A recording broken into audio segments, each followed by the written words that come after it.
Good morning students. आज हम Hindi second में पाठ 7 उपसर्ग पढ़ेंगे। पाठ 7 उपसर्ग। सबसे पहले जरूरी है कि हम ये जानें कि उपसर्ग होता क्या है। उपसर्ग वे शब्दांश होते हैं जो किसी भी शब्द से पहले जुड़कर उसके अर्थ में परिवर्तन कर देते हैं। ऐसे शब्दांश जो किसी भी शब्द में जुड़ते हैं और उनका जो अपना अर्थ होता है, उस शब्दांश के जुड़ने से उस अर्थ में परिवर्तन आ जाता है, उस अर्थ का दूसरा अर्थ निकलने लगता है। उन शब्दों को हम उपसर्ग कहते हैं। उपसर्ग के कितने भेद हैं? उपसर्ग के मोस्टली 4 भेद होते हैं। 7th क्लास में 4 भेद है, लेकिन 8th में 8 उसको 5 कर दिए गए हैं। सबसे पहले है संस्कृत के उपसर्ग। उपसर्ग के 4 भेद हैं। संस्कृत के उपसर्ग, हिंदी के उपसर्ग, उर्दू के उपसर्ग, संस्कृत के अव्यय, और 8th क्लास में है अंग्रेजी के उपसर्ग। ये 5 प्रकार के उपसर्ग पाए जाते हैं। इनमें सबसे पहले है संस्कृत के उपसर्ग। संस्कृत के उपसर्ग में हमें उपसर्ग मिलते हैं अति, अधि, अव, परा, सु, निर, उप, अप, अनु, दु, दुर, उत, नी। ये संस्कृत के उपसर्ग हैं।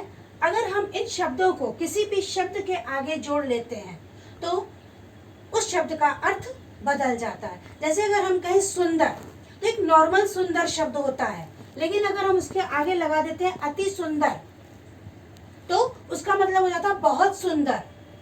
अतिरिक्त, रिक्त के आगे लगा दें तो अतिरिक्त, यानी कि जो खाली है उस और ज्यादा।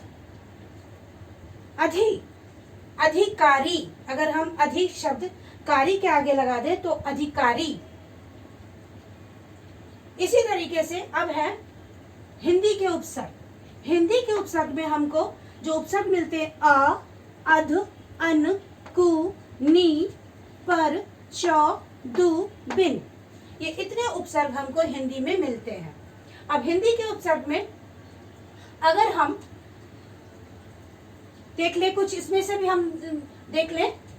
हम इसमें से देख अन कही। अगर हम कही के आगे अन लगा दें तो अन कही। कही हुई तो बात है कि हमने कहा, लेकिन यहाँ हो गया अन कही। कु अगर हम पुत्र के आगे लगा दें, कुपुत्र, कुमार्ग, तो मार्ग रास्ता, कुमार्ग लगा दिया यानी बुरा रास्ता। अन कही यानी हमने कहा और अन लगा दिया, इसका मतलब हमने किसी ने कुछ नहीं कहा, अन कही, बिना कही हुई। अब उर्दू के उपसर्ग हैं। उर्दू के उपसर्ग देखिए गैर, एन, कम, खुश, बे, हर, हम, ला। ये उर्दू के उपसर्ग हैं। इसमें जैसे गैर कानूनी, हमने अगर कानूनी शब्द क्या, कानूनी शब्द, कानूनन एक सिंपल वर्ड है, लेकिन हमने उसके आगे गैर जोड़ देंगे तो वो गैर कानूनी, एकदम उसका अर्थ चेंज हो जाएगा। फिर एन वक्त, वक्त एक है शब्द है। हाँ, इस वक्त पे, वक्त का मतलब समय से होता है। एन वक्त, एन लगा दिया तो एन वक्त हो गया, यानी एकदम समय पर। कम अक्ल और कम अक्ल, अगर हमने कम जोड़ दिया उसके आगे तो मतलब हो गया कि इसके पास अक्ल कम है। अब आगे बढ़ते हैं, संस्कृत के अव्यय में आते हैं। सा, स्वयं, पुरा, चिर, अध, पुनः, सत, स्वयं।